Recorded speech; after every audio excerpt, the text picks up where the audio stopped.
Follow the money. That's what I always say. You always follow the money. Yeah. This is Follow the Money with Mitch Moss and Paulie Howard on VSiN. Yes, here we go. Follow the Money. Paulie Howard, Mike Somich, Mitch out, back tomorrow. Busy program coming up. Nick Bogdanovich makes his return in half an hour from Boomer Sports. He's the new man in charge. We'll talk college football and how the business is going with Nick. Coming up, also Derek Stevens in studio later in the program. Grandissimo, also Circa Survivor, all the people that were on Kansas City, a bit of a surprise. And a Follow the Money listener is the leader in the Booby contest after another 1-4 performance. David Baker in an hour. Poker players, got a poker tournament coming up he'll talk about. But more importantly, he unloaded on one team in the futures market last week, the state of the AFC and NFC. And he still has 4 left in Circa Survivor. We'll talk to him as well. Paul Stone with a 4-pack in college football and a lot to go over. With the NBA underway, back on NBC, some hockey plays from Somich, some futures from Somich. Recap the Monday Night Football debacle, at least with the late game. How you been, Mike? Doing good, man. We are loaded. That was a nice little minute intro there with everything we got going on the show. So can't wait to dive into it. World Series is set. We're just a couple days away from being able to put in our baseball, hockey, football, and basketball parlay here, which is nice. I love the NBA tipping off tonight with 2 solid games as well. Got to manufacture some bets in there, as I don't really love sides and totals, but do have a prop that I like quite a bit coming from one of those games. Good. And then, look, we got to talk about those Monday Night Football games as well. We saw Detroit absolutely dominate Tampa Bay.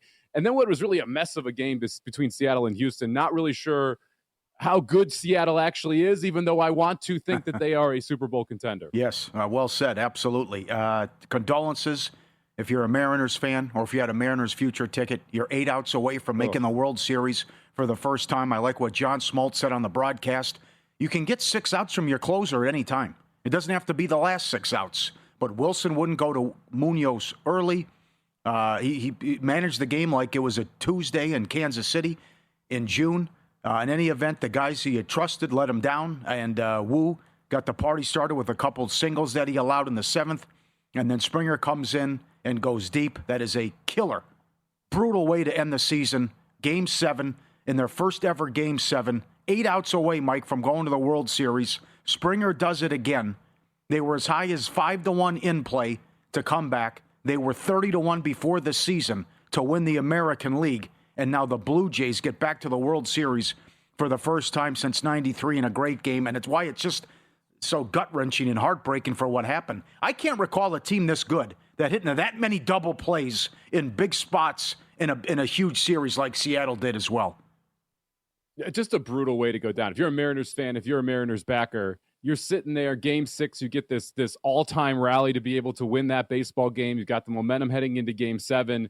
And like you said, you can use your closer whenever you want to. We saw it in the Brewers-Cubs series. Yeah. Brewers manager started their closer because they were having such issues in the first inning. Look, you need 27 outs. Get those 27 outs whatever way that you can. And the fact that we're managing this like a Tuesday, like you said, was a little bit mind-blowing. This was the most important game of the season, full stop, for both of these teams. Game 7 to go to the World Series, and yet treating it just like another game, like you've got another 161 of them coming up. Not the case. Yeah. Man, Cal Raleigh afterward, absolutely heartbroken. I've got a couple Seattle Mariners fans in my life. The text that I was getting from them was just gut-wrenching. I mean, this is a tough loss for a fan base and anyone who backed them there at big numbers to win the AL. 1 of 10 with runners in scoring position the last 2 games. All the double plays that I mentioned. Munoz threw 33 pitches and faced 10 batters in the series. That's also incredible what happened. So now we go Game 1 Friday, and the Freight Train Dodgers, who are 9-1 in the playoffs and a 1.40 starters ERA, even without home field, they're 215 at DraftKings. They are 250 without home field. Series price at William Hill and Caesars. We have seen this 4 times before, where one team's coming off a sweep and the other one went 7. And the previous 4 all won that went the distance, as opposed to the rust was too much for the team to overcome, as that favors the Blue Jays here. But, I mean, what do you think of the series price? And I think it's a good matchup for the Blue Jays in terms of they don't strike out, and they're going to have home field here, and maybe their starters can contain this Dodger offense, although they're all right-handed. We'll start out with just the pricing of the series. You're seeing anywhere from minus 215. There's actually a minus 205 in the market, all the way out to minus 250. You got to think this is a lot about future liability, because there are some people who have a lot of liability on this Dodgers team to be able to win the World Series. We saw them at a honestly really big number to start the preseason because they were in that wild card round. I picked them up at plus 320 after they won that round before they were playing the Phillies. There's a lot of people that have Dodgers win tickets here. And I think that's why we're seeing certain books kind of shade it up to the Dodgers side so that they can try and take in whatever money they can on Toronto to be able to offset those future liabilities. As far as the series, I think this really comes down to one thing, and you kind of led with it. It's the bats here for Toronto. If they can hit, this is a series. If they can't, this is going to be over very, very quickly, because it's a Dodgers lineup where you can hold them down, but you're not shutting them down. And they're going to be games where they're going to put up 5, 6, 7, 8 runs. And the underswath that we saw in the playoffs, the Dodgers were the one team that was consistently being able to hitting the ball, consistently pushing games over. And you've got just a murderer's row of starters for the Dodgers that are going to be fully rested, actually over-rested here. And that's kind of the rust versus wear there. Is that rust going to come back and haunt the starting pitching for the Dodgers? I think they should be a legit favorite. It kind of feels like if this is a 4-1 or 4-2 series for the Dodgers, you can get plus 330 on 4-1. You can get plus 380 on 4-2. I would kind of go that direction here if I'm trying to target some type of series bet. I don't want to lay over $2. I want to try and guess the exact number. And I just think the starting pitching advantage is too much to overcome here for the Blue Jays, despite the home field advantage. Well, yeah, that's where it's a great matchup with what these starters have done. And Toronto hitting 300, averaging 6.5 runs a game with the lowest whiff rate in the playoffs. And they put the ball in play, and we'll see if these unsung heroes and a lot of these guys, Ernie Clements and Kirk and these guys, if they can come up with big hits and big at-bats against this Dodger team. And what happens with the Dodgers offensively as well. You're right about the future liability, the 7-1 at some spots before the playoffs started. But it's game one's intriguing right off the bat, because are they going to get to Snell? And you can also bet the double with L.A., which is small plus price to win game one and to win the series. But if they come out and Snell sets the tone and they can't get much on them or get the bats going on them, and that's a huge edge for L.A. But Mike, it's unfair that you can go Snell, Yamamoto, Glasnow, Ohtani here right off the bat. And then the other angle, too, is also MVP, which could obviously Ohtani's the favorite. As low as plus 180 to win MVP. And then the Jays are led by Vlad and Springer. Vlad 6-1. Springer 10-1 here, but it's a good World Series. There's a lot going on with, they haven't won it since 93, haven't been here since 93, and we haven't seen a repeat champ in 24 years as well with what LA's trying to pull off. Yeah, we got some juice here. It's a fun World Series. Now, the one part that could be the downer is if the Dodgers do just come out and dominate, and all of a sudden we're sitting here and it's 3-0, and it's like, all right, this was always inevitable. You were just going to have to face this murderer's row at the top half of this Dodgers rotation. And if Snell pitches well, you've got Yamamoto, who I absolutely 100% trust. Glasnow, to me, is the weakest link of the four, and he's a very, very good starting pitcher. And then you got Ohtani sitting there waiting for you in game 4. It's just hard for me to get past the Dodgers. I like the idea there of saying, hey, I'll take Dodgers game 1, Dodgers series. If the Dodgers go up 1-0, Paulie, what is the likelihood that the Toronto comes back and wins this series? It's next to none. They need to win game 1 at home and set the tone for this series to be able to have the opportunity to be able to win a 7-game set against this Dodgers team. So I like that bet as well. If you can get Dodgers to win game 1, win the series at plus money, I think that's a good ticket to add to the account. Well, here's what scares me is we just saw this with Milwaukee. They were so good offensively. They put the ball in play. They were great with run differential. They had home field, and then they hit 118, a record low, and scored 4 runs in the whole frickin' series. Wow, this pitching staff dominated them. I guess if you can somehow get into the pen, would be big. Pitch count up. Go back to those old Jeter Yankees. Make you work, and that's what the Blue Jays could do, get the pitch count up. But I also don't like the Toronto bullpen either. I mean, see how many lefties they can throw at the Dodger hitters. But I just think the Dodgers have the edge in several key categories here, and we're playing games with the regular season, and just we're waiting for this opportunity here. The one thing that we've never seen this before in history, no one has ever won back-to-back MVPs, and Freddie Freeman is trying to do that. He is the third choice at 9-1. So if he can get going, and they could probably hit third in the lineup with these righties, with what Toronto's going to throw. Maybe there's a case that we could see history there. Any thoughts on Freeman? Now you see in 10-1 in some spots MVP. I don't make mind taking a shot with a Dodger as MVP that's not named Shohei Ohtani. Right? Let's say that he doesn't win Game 4 on the mound. The bats in this Dodgers lineup have enough pop to be able to outperform him. And if it's Teoscar Hernandez, if it's Mookie Betts, who bets at 22, Teoscar at 10-1, Freeman at 10-1, you're going to get depth scoring from this Dodgers team. You're going, and that's wild to say because we're talking about the 2, 3, 4, 5 hitters here as depth scoring because it's not Ohtani. I could see Betts having a huge series. I could see Teoscar Hernandez having a huge series. Those are the guys I'm targeting on the MVP side versus Ohtani there at plus 180, just because if you don't get the mound performance, all of a sudden this is wide open and he shouldn't be sitting there at 2-1. Right. I also feel that way about Snell, who's only going to go twice. He'll probably go Game 1 and Game 5, and he's as low as 18-1. Both teams were tied for most comeback wins with 52, Dodgers and Jays. The Game 1 winner has won 24 of the last 30 World Series. And L.A. pitching, just incredible, historic what they did, and not only in the playoffs, but against the Brewers. The Sports Equinox is here. All 4 major leagues in action at the same time. Celebrate the best time of the year for bettors with the VSiN Sports Equinox Special. Sign up now. Full VSiN Pro access, everything we do through May 1st for only $120, less than $20 a month. VSiN.com/subscribe. And check out Zach Cohen's write-up on the NBA games tonight as we're back with a doubleheader. Up next, this team's in a world of hurt in the NFL. A stat you won't believe coming up next on Follow the Money.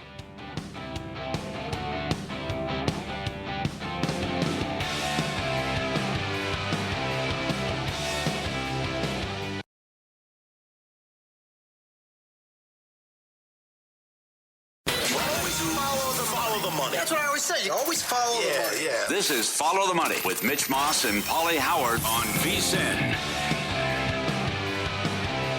Paulie Howard, Mike Somich, Mitch Moss out back tomorrow. We'll talk to Paul Stone in half an hour. Get a 4-pack of picks in college football. NBA season preview doubleheader coming up in about an hour as well. The tip jar is open. The pizzeria. Your bets, send them in. Be creative. Still have time. FTM at VSiN.com.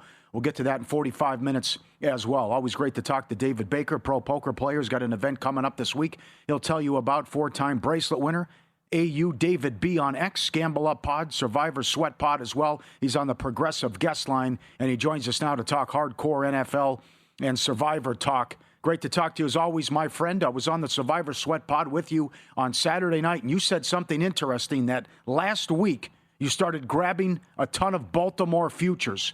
Explain your thought process there and what you decided to bet different ways with the Ravens. And state your case, please. Yeah, great to be on.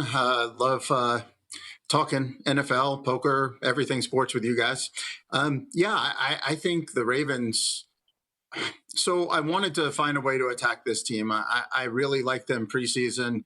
The price was just a little too short. Like we know, the NFL is a long season, and 6-1 is kind of a short price. So I kind of laid off, even though I really felt like they were the best team. But now we're presented with an opportunity where they're just buried in the standings. And people want to think 1-5, no teams come back from it, or very few teams have ever come back for it. Well, that doesn't matter. That's completely irrelevant to the Baltimore Ravens. This is mostly teams that are constructed like the Titans and the Jets and the Dolphins. Like, obviously, those teams aren't coming back from this. This Ravens team has an MVP caliber quarterback. It has an MVP caliber roster. The defense has been pathetic, and all of that has been because it's hurt. They're getting most of the core of the defense back, and they're getting Lamar Jackson back. They're coming off of a bye, and they have an extremely easy schedule. If you just take a look at the futures market, they're basically even money to make the playoffs.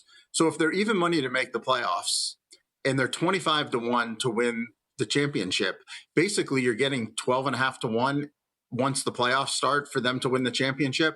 Well, I'm getting a team that was preseason 6-1 to win the championship, and now I'm essentially getting them at 12.5-1 since they're 50-50 to make the playoffs, according to the odds. You can think about it this way: if you put 1,000 on them to make the playoffs, you'll have 2,000 at the end if they make the playoffs. If you take that 2,000 and you bet them once the playoffs start, you're not getting 12 and a half to 1. So that 2,000 to become 25,000. So I think right now you're just getting a great price to future them on Super Bowl odds right now, because if they make the playoffs, they're going to be one of the best teams in the NFL. If they don't make the playoffs, it doesn't matter. It doesn't matter if they finish 3-14. It doesn't matter if Lamar comes back and gets hurt this first week. You're essentially you don't have to, like, the win total is sketchy, because if something bad happens, maybe the team decides to sell, maybe the team just shuts it down for the year, maybe they trade Henry and Andrews and things like that. But if they make the playoffs, they will for sure be better than 12 and a half to 1 to win. We've already seen they've been favored in Kansas City. They've been favored in Buffalo. Things didn't work out for them in that game, but the market respects this team at full strength. I love that angle there, because you're playing the long side of the curve, right? Because you've seen this division market shorten up on Baltimore. They're plus 135 to be able to win the division. The schedule, you're dead on, is absolutely atrocious in the second half. They have the ability to win, let's call it 8 of their next 10, 9 of their next 10, and all of a sudden they're out of this hole. But that's been priced into the division price. That's been priced into the make the playoffs price. It has not been fully priced into the conference price at 12 to 1, 14 to 1, or the Super Bowl price at 25 to 1. So that's where you want to attack versus the smaller numbers where it feels like that's been a little bit brought back already. Exactly. I mean, the reality is that this bet is essentially just a 4-game money line parlay, maybe even just 3, on the Ravens versus the Steelers in their 2 games head to head, and basically their 2 games versus the Bengals. If they win those 4 games, I mean, they should win the division. This is probably your last chance to get this price. Now, obviously, things can happen this week. Lamar could get hurt, and then it's just a dead ticket, or something could happen. But let's say that the favorites hold this week. Let's say the Ravens win, and let's say the Packers go to Pittsburgh and win, and they're like a 65% favorite. So if the Packers go in and win, and the Ravens win, you're essentially 2 games. You're 2 games back in the loss column to the Steelers, and you play them twice. So, yeah, I mean, I really like this spot. And the great thing about it is it's if it loses, you're not even going to get close. So don't play the win total. The win totals, so things can happen. Like if they finish 6 and 13 or whatever 6 and 11, then like whatever, it doesn't matter. You just lose. So, yeah, that's kind of the way that I'm attacking it. Were these placed before the Steelers lost on Thursday, or did you add more after the Steelers loss? Well, it's crazy because my plan was to bet it before the Steelers game, because I thought that the Steelers had a chance to lose that game. But it just didn't end up working out where I felt comfortable and where I got it in. And so I was like, after the Steelers game, I'm like, let me check. Maybe I can find a book that hasn't adjusted. And so, yeah, as soon as the Steelers game ended, I ran to the window to partake at 25 to 1. And to my surprise, it really hasn't moved that much. Circa moved it down to 20 to 1, and I think they're back up to 22. I think you can find 25 to 1 across town or across markets.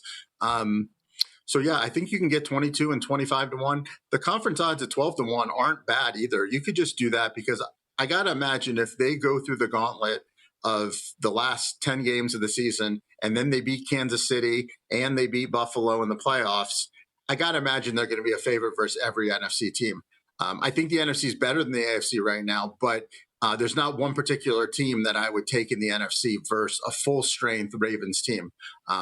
Yes, the Lions beat them, but that was not this Ravens team. And when I say this Ravens team, I mean the Ravens team that would be in the Super Bowl. Yes, very easily this Ravens team could implode, but we're banking on making the most bang for our buck if things work out.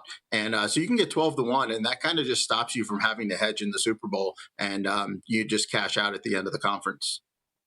Yeah, I love the idea of playing again to the end of the curve, right? If you're going to be right, get paid for being right. And in this this style, that's making sure you're playing Super Bowl or conference champion at 22 to 1, 12 to 1, whatever best number you can get there. Now, I like what you said about the NFC as well, because I agree with you. I think the AFC is top heavy. You've got 3 teams that I think are very good football teams. The NFC is probably deeper as a whole, but doesn't have that same depth at the top.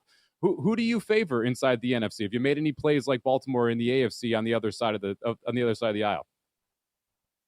Well, lucky for me, I did get a really good price on the one team that I really love in the NFC. The day that Devontae Adams signed with the Rams, I ran to my Circa account, and it was 14-1 to win the NFC. And just like everybody else, I felt like the AFC was probably a little more top heavy, and the Chiefs or the Ravens or the Bills would probably be favored in a Super Bowl matchup. So I just played them at 12-1 to win the NFC, and 14-1 to win the NFC. And I just hit that until Circa moved the line. So I've got a couple of nice tickets on 14-1 for the Rams to win the NFC, which I love. I think they have the best coach in the NFC. I think they have the best quarterback in the NFC.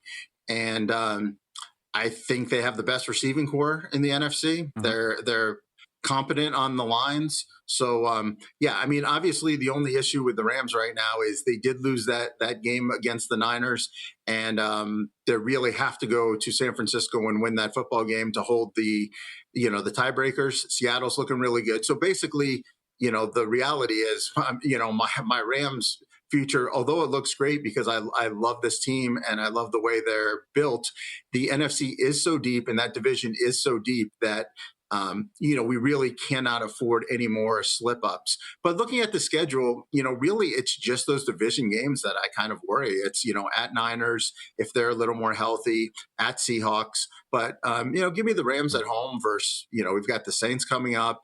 The Bucks, who knows what this team is, the Panthers, the Cardinals, we all think stink. The Falcons on the road, not the same. The Cardinals again. So the schedule's good enough where I think even if they do not win the division, that they can sneak into the playoffs. And with Stafford and Adams and Puka and McVay, I think this team is built to win on the road as well. I mean, it's a smart team. Yeah. And, give me a smart quarterback and a smart coach. Any day in the NFL. What's your level of concern with Philadelphia?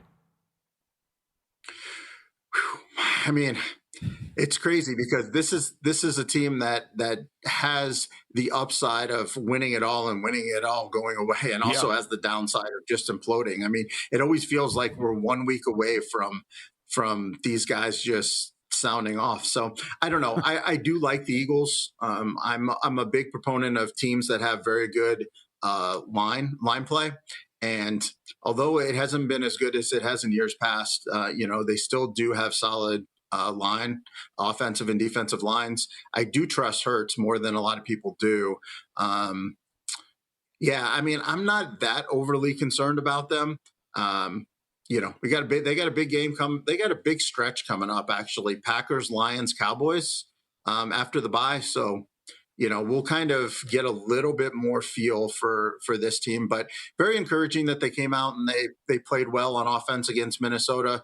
But that was a really great matchup. I love the Eagles in that one because the Minnesota offensive line is a sieve and Carson Wentz is a statue. So that just matched up really, really well for the Eagles. David Baker, our guest, professional poker player, 5-time bracelet winner. He has an event in San Jose we'll talk about coming up next. He's at AU David B on X. He's on the Progressive Guest Line, the Gamble Up pod as well, and Survivor Sweat pod. I want to get his reaction up next to what happened. Why so many people used Kansas City in Circa Survivor and in Grandissimo, and he has 4 left in Circa Survivor. He'll take us through strategy, what's left, and who he likes coming up on Follow the Money, VSiN, the Sports Betting Network, Sirius XM Channel 158, live downtown from Circa, baby.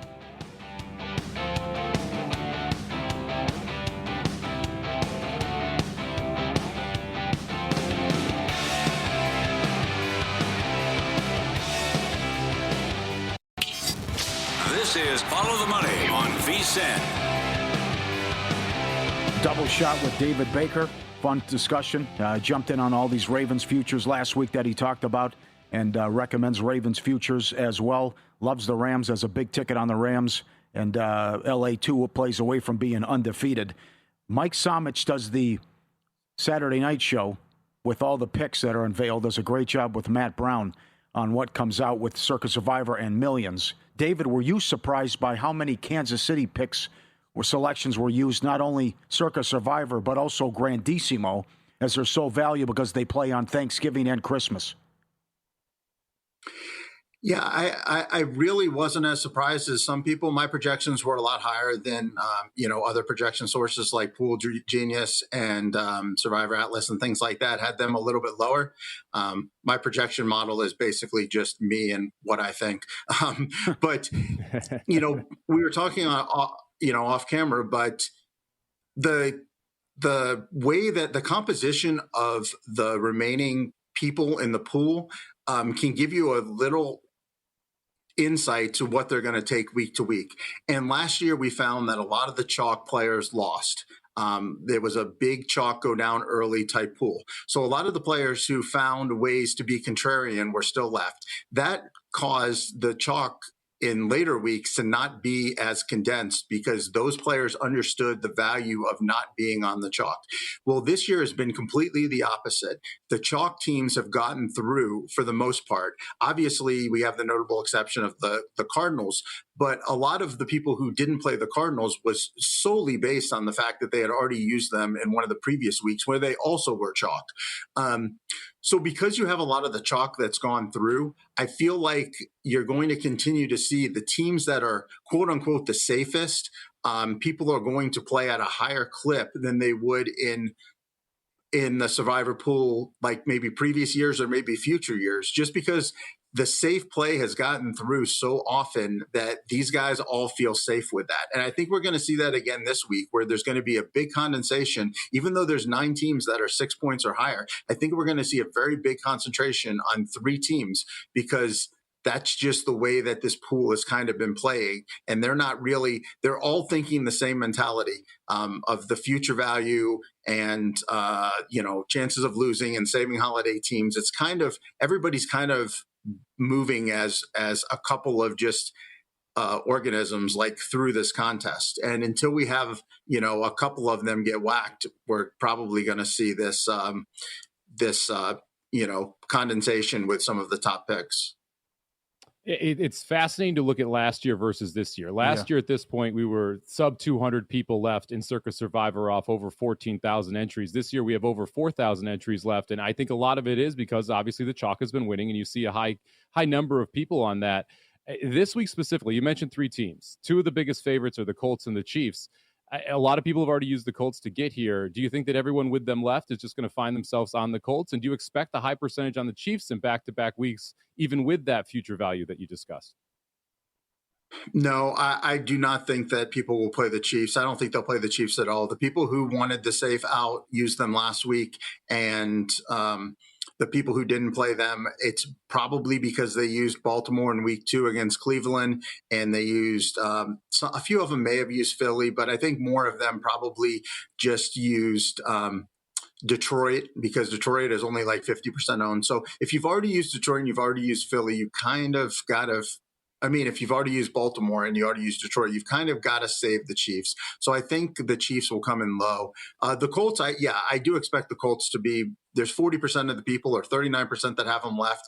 I would say we're probably going to look at 30%, usage here. It is kind of the problem with the holiday slates is although it's a fantastic, wrinkle that Circa adds, it does kind of lead you to condense on some other teams other than the holiday teams when they're available. I don't see the Eagles, Chiefs, and Ravens being very highly used just because there are other options this week.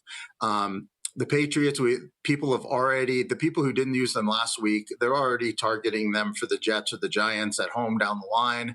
So I don't think they're going to be as heavy. I think you're basically going to see a condensation on Colts, Falcons, and Bengals. This is assuming that, there's nothing too alarming about Penix, or I don't even think that would really change it. I think it's just simply a bet against the Dolphins. And we've already seen some of these older veteran quarterbacks come in and be successful this year, like Brissett, Wentz to some extent, and some of these other guys. So I really don't even think the Penix news would probably move that line at all. So I think we're going to see a heavy condensation on the Colts for the people who have it left, and the people who don't, I think we're going to really see Bengals, Falcons, and anybody else is sub 10, probably sub 7, I think. So if you want to get some value on some 7-point teams, you can get same win odds at 1/3 or 1/4 of the own as Bengals or Falcons. But you are giving up some future value because all the other teams do have a lot of future value, where the Falcons and Bengals really don't have a lot. Follow the money. Paulie and Mike Somich, VSiN, the Sports Betting Network. Pro poker player David Baker, our guest. He's won 4 bracelets. He's on the Progressive guest line. He's playing in an event. Tell us about the event you're playing in coming up this week in San Jose, and how do you attack the early levels when you're going against people you might be unfamiliar with, like when the public is encouraged and will come out en masse in this event? Yeah, I'm excited about this weekend. I grew up during the poker boom. When I grew up in the poker world during the poker boom. And one of the early stops and the favorites amongst everybody was an event called the Shooting Stars. It's at Bay 101 in San Jose, California. And its basic premise was, let's build one event for the year. We're going to run satellites all year long and let a lot of locals play. And then we're going to bring in the stars of the poker world. We're going to put a bounty on their head. And if you knock them out, you get, a signed T-shirt that says, I knocked out this pro, and, picture, and they make a big deal about it. And you get a $2,500 reward. And they just do a great job of making everybody just excited for the event. And kind of my goal coming up was like, one day I'd like to be one of those shooting stars. And just so happened when I really started to get successful in poker, this tournament went away. And it's been an empty slot in the poker scene for the last 12 years. We've all clamored for it back, and finally Bay 101 and WPT have partnered together to bring it back. And this is the first year, and I'll be a shooting star out there. So I will be out there this weekend playing that tournament. It's a whole different field than when you're playing tournaments in Vegas, where everybody has, plays tournaments year round and everything. The players there they're a little bit different. They don't really play a ton of tournaments, and when they do, they're playing with mostly locals and not pros. So their style is very unpredictable. And yeah, I mean, the early levels of tournaments like that, really, they get my heart racing. You can really find yourself in some big pots and some big spots. They love to bluff up there, and they love to not let you get away with a bluff. So I'm excited to be put to the test by some amateurs, and there will be obviously plenty of pros there as well that I'll have to battle with. But this is something that's been kind of a dream of mine since I started in poker. So I'm excited to go out there and be front and center for a WPT marquee event. That's absolutely incredible. I played poker in my 20s, lived in Vegas, and I loved that experience. I remember the Bay 101 every year on WPT, and that was always one of the more exciting tournaments up there. Real quick poker question for you, because something that's changed since when I was playing a lot to now, late regging has become like all the rage in these poker tournaments, where you have people max late regging in certain spots, and it really messes up with the early levels and how you play some of those and who is playing in there. Are you someone who likes to max late reg for the bigger tournaments, or do you like to be there right from the start and play those early levels? Kind of a complex question, but I think I do a little bit of all, but I generally try to play the early levels. Maybe not necessarily level 1, level 2, although I will be there for level 1 of this one because it's just kind of special that way. But I think, showing up like a couple hours in is kind of my ideal sweet spot. I don't like the max late reg. You're just really just leaving it up to, 1 or 2 hands. And I feel like, with the level of skill that I have, I can really build stacks. And when you build stacks, now when, the super pro who's too lazy to get up, comes in and they have the 20 blinds, I only have to win, a lot of times one hand versus them, or just hope that somebody else wins a hand versus them and they're gone. And I'm left with all the people who were there battling early. So I do like to get in there early. You also can be a little more creative. When you have 100 blinds versus 15 blinds, it's a little different strategy. So yeah, I like to get in there early and battle, and I'll be in there battling this weekend in San Jose. Great to talk to you, my friend. Good luck, and we'll catch up soon. Appreciate the time. Yeah, thanks, guys. Appreciate you. David Baker at AU David B on X, Gamble Up Pod, Survivor Sweat podcast as well. And more on this about an hour with Derek Stevens. At 12 of the 15 contestants in Grandissimo used the Chiefs. So it appears, number one, this could get to Turkey Day. Number two, a lot of people playing not to lose as well. Paul Stone with 4 college football plays coming up next on VSiN. Follow the Money, the Sports Betting Network.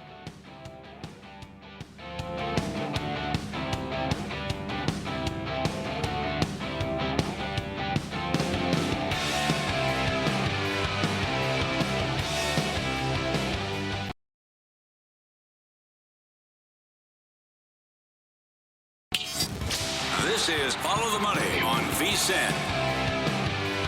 Back at it, Paulie Howard, Mike Somich, Mitch out. Back tomorrow. It's our weekly visit with Derek Stevens, owner of Circa, the D, and the Golden Gate. Don't forget the open bar every night, 6 to 7, and the free play as well. The most underrated spot to stay. Get a suite over there and rent out the penthouse as well. If you have a big party, you got the grill out there, always a good time at the Golden Gate. He joins us now to talk contests, everything going on here at Circa in the world of sports. How you doing? Pretty good. Hey, I'll tell you what. Last night, I know it looked like Seattle got through pretty easy, but I'll tell you what. No. They did everything possible to allow the Texans to get back in. We had a few, Circus survivors on Seattle, and it was not as easy as the score looked. It was a little bit of a sweat. It's ridiculous. Yeah, four turnovers. But also it's just run the ball and go home. And then Darnold making it into, what the hell is he doing in the end zone, carrying a ball like a loaf of bread? Sam, these are 300-pound guys coming after you. Yeah, I mean, the turnovers, the clock management. What is he doing earlier in the fourth quarter, snapping with 10 seconds? What do you? You got to run the clock, and then you're not running the clock out when you get the ball back. I couldn't believe it. Yep. Obviously, you could tell House needed Seattle too. So I was going berserk. Ridiculous. Yeah. As I said at the top of the show, doesn't say much about Houston. 4 turnovers, defensive touchdown, 12 penalties by Seattle, missed field goal. They still cover. Ridiculous. Were you surprised how many people in Grandissimo, and I watch you guys every Saturday night, you do a great job, Mike and the crew, 12 of the 15 used Kansas City. I was stunned. No, I kind of thought that made sense. You know, in Grandissimo, you're not that worried about Thanksgiving. You're not that worried about Christmas. So you're just trying to get along and survive. Not everybody had Grandissimo available either. Only 14 out of the 15 did. So 12 out of the 14 that did. It might be the same thing looking at this week. 6 have already used the Colts, though, my There friend. we go. Come I know. on, let's go. There we go. Look at that. So you got a 14-point favorite. You got a big favorite, but not everybody could use them. Yep, that's great. And then how about the guy who had Denver? I mean, just an all-timer. Shutout through 3, 33 points in the fourth quarter. Come on. All-timer is right. Crazy. Come on in. You'll bring it. You forgot. Oh, look at Tim Murray. Good job. Thanks, Tim. He had delivered a big schedule here. There you go. Got to have that. Thank get it you. at the gift Look shop. at that. Wow. They sell it at the gift shop, baby. You got to get it. Yeah. So the guy who had Denver. But so here's my takeaway, though. With that many people using Kansas City, this could get to Thanksgiving now. And I know Mike can chime in on this as well because he wasn't a fan of it, as you guys can disagree. It looks like we're in this stage of we just survive and don't worry more about game theory or picking up equity here. I think you're right. I mean, with the amount of money on the line in Circa Grandissimo, you look at it a little bit different. 15 individual entries. Implied value is $460,000 right now. You're trying everything just to get by week by week. You know, we had one of the Circa Grandissimo contestants that was with us on Sunday. Andrew Pacheco is his name. First time he's ever played. He's never played Circus Survivor before. First time he ever played. Okay. Local guy. And he said, I'd be real happy if there's one other Circa Grandissimo person that got knocked out. I feel real good about that. We're just trying to stay alive. He had Kansas City. So I mean, that's how incremental it is. Mike, what did you think? You talked to a lot of these people as they entered throughout the summer. That's the fascinating part about this contest with me, because if you took out the dollar amount, if you said this was a $100 contest instead of 100,000, the value of not using Kansas City would be massive, because you have everyone burn Kansas City. If you can get through with one of the other teams, you've got a huge edge moving forward. And you mentioned the people who don't have the Colts this week. My guess is the majority of the people with them available use them. If you are sitting there in a contest and you didn't use Kansas City last week, and you didn't use Green Bay 2 weeks ago, and you don't use the Colts this week, and all of a sudden you have 3, we'll call it like Swiss Army knives moving forward against a field that has none of those left, you've got a massive edge in this pool. To me, it's not necessarily the question of how long it goes. It's, can you get to the point where you're forcing your opponents to make tough clicks and you get to make easy clicks? Because these haven't been difficult Survivor weeks the last few weeks with how everyone's been able to get through them. No, Mike, you're right on. I'll tell you what. When you look at, I've got the Circa Grandissimo availability right now, and I'm just looking at the Thanksgiving schedule. So on Thanksgiving, obviously, you got Kansas City, Dallas, but now there are only 2 that have Kansas City available. Then you look at Green Bay at Detroit. Well, there's only 4 with Detroit available. Yeah. There's only 2 with Green Bay available. So you don't have it's not like you got a lot of options here. You've got Cincinnati at Baltimore. Right. Well, it seems like it should be pretty straight. It should have been Baltimore, right? But only nine Circa Grandissimo entrants have Baltimore available. And maybe that's not even that great of a save anymore. No. Until Baltimore starts coming back, Lamar comes back, and you never know what's going to happen with Cincinnati at this point. And now the Philly game's tough on Black Friday. That's no gimme. The Bears are tough. Yeah, that's where I don't think I think that if we'll get to Thanksgiving Circa Grandissimo, it's going to end that weekend. I don't know how it goes past that. So yeah. I think the strategies that everybody's used has been great. All right. How about the other contest here? Give us a rundown and go to the website to check out the availability, by the way, and also who's been used and all the standings and the quarterlies and all that stuff. Yeah, Circa Survivor had a pretty easy week. Not a lot of people get knocked out in Circa Survivor. So we're down to 4,214 entries. So we went down from, I think it was 46 down to 42-14.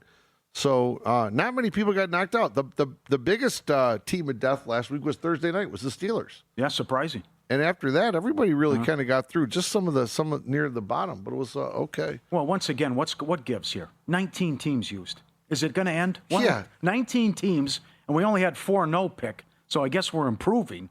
But still, there was, one guy was ticked off. I was watching you Saturday night, but this is incredible with the no pick and 19 teams used again as we're in week 7.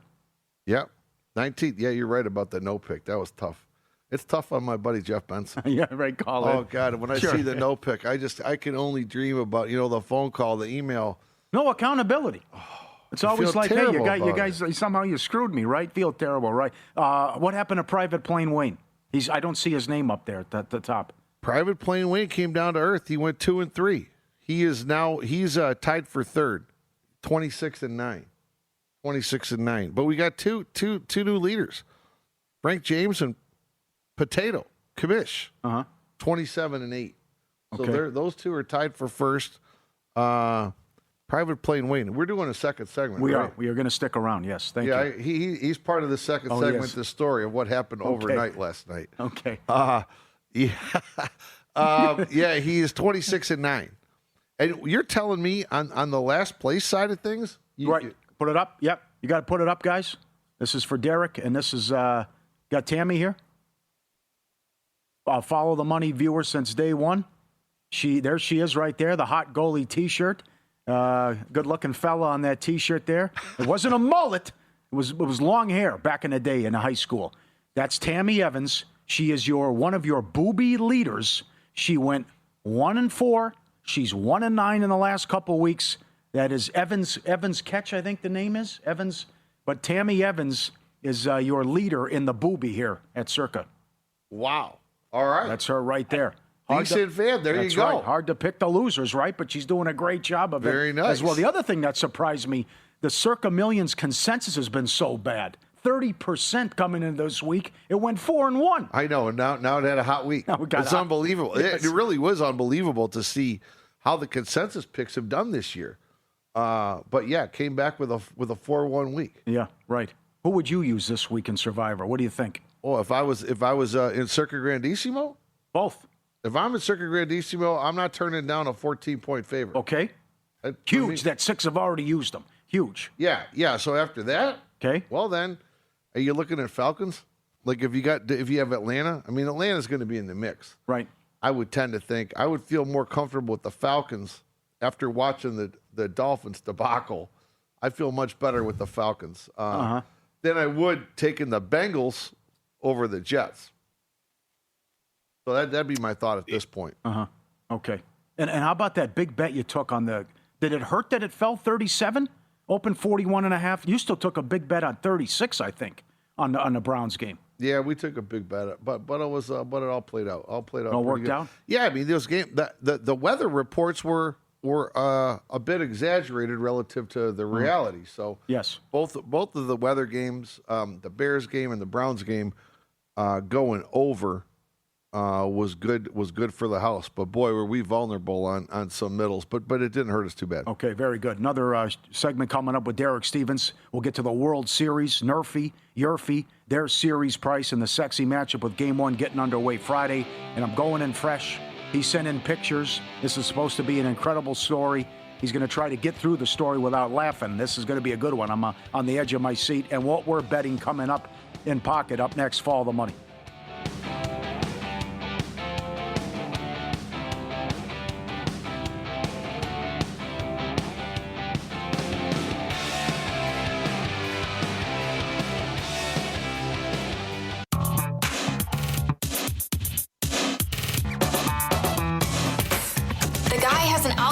To determine the winner of any given college basketball game. Someone gives you 10,000 to 1 on anything. You take it. Take it. Take it. I bet you $20 I can get you gambling before the end of the day.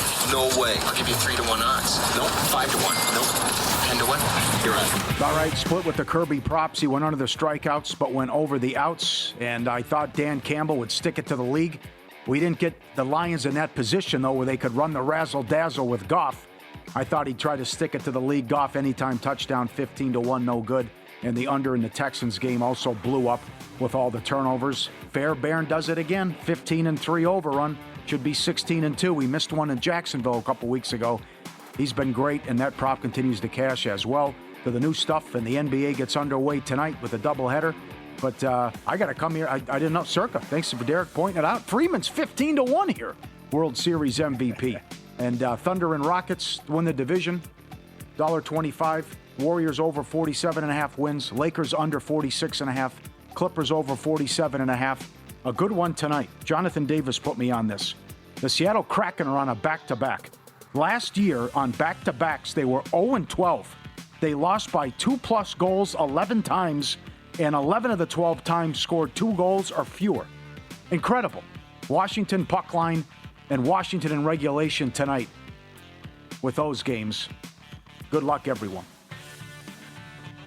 I've got four in place here. Give me the Cavs season win total over 56.5 wins. Talked about that one a couple segments ago. I'm going to the ice, taking the Oilers. Let's lay the goal and a half, plus 180, taking on the Senators. Oilers haven't been able to score. Everybody's healthy. That's going to turn itself around. Market's down on the Oilers. Jump on them when you're getting a good price. -1.5, plus 180 on the Oilers tonight.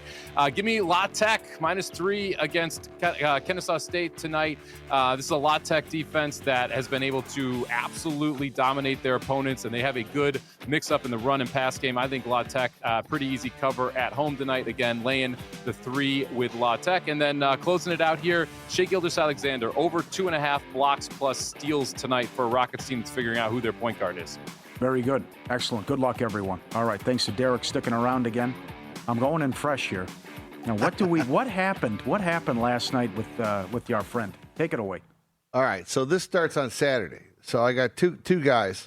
Motor City Smitty, you met him, and Rayo, another one of our crew, right? Rayo is the luckiest guy we've ever seen. In 30 years, the luckiest guy we've ever seen. Always lucky. Well, Rayo and Motor City Smitty have a bet going. They're trying to lose weight, right? Okay. And, you know, they're competitive. And I guess the way the bylaws got set up is the other guy can call the other guy out to get on the scale at any time. Okay. He's got to hit a certain level. So Smitty says to Ray, I'm calling you out. You got to get on. So comes over to his house, goes, I'll make weight. Well, he doesn't. Takes his coat off, doesn't. Takes his belt off, phone, wallet, shoes, the whole deal.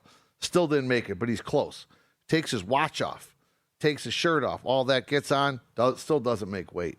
All upset, he loses. So Smitty gets a bonus here, right? So Rayo gets all dressed up, all upset. He storms out of the house, puts all the stuff on out.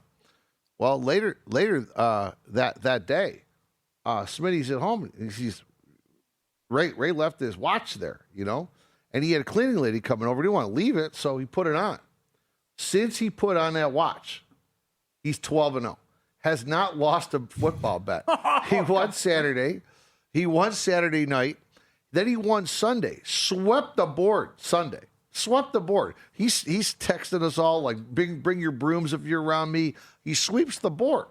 So anyway, what happens is yesterday, these guys all come together.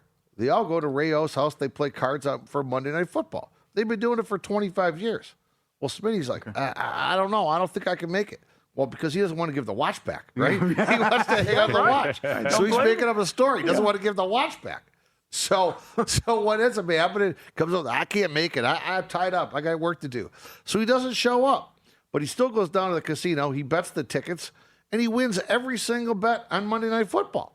So anyway, this morning, he goes down to cash those tickets and make another. He's still wearing the watch, right? Yeah. Still wearing the watch.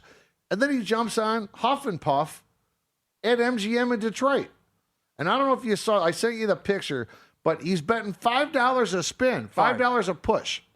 This is now he's changed it to last spin, Smitty. Look at that. He's got less than $5 left on that. He hits for $81,000 this morning. Come on. $81,000 on Huff and Puff. What did he landed on? What did he get, the mansions or something? And he got the grand on a $5 bet can win that much on Huff and Puff? Yeah. Oh my Look at that. God. What's incredible about this picture too, and you mentioned it, Derek. Total cash in, 81,734. Win, 81,730. That was his last $5. That was his last spin. Oh, that was his last God. spin. Yeah. So now he's dodging and weaving about the watch, right? Yes. So wait, I sent you what kind of watch it is. I go, you got to keep the watch with you. You got to figure this one out. Yes. So what type of watch was this? This was a Rolex. I wrote it down here. What type of watch was this thing? It was a Rolex Sky Dweller, white gold, Oyster flex strap. Okay. So I said, yeah, if you're running that hot, you got to keep the watch. He goes, well, Ray said he wants a cut now. And he said, or else he's got to buy the watch. Yes. So Ray goes, yeah, it's not like it's sentimental. I just bought the watch. I'll give it to you for my cost. When I hear that, I don't know, believe it. Yeah, right. Yeah, okay. So after he calculated what he gets out of tax, he goes, okay, I'll give you the watch, $40,000.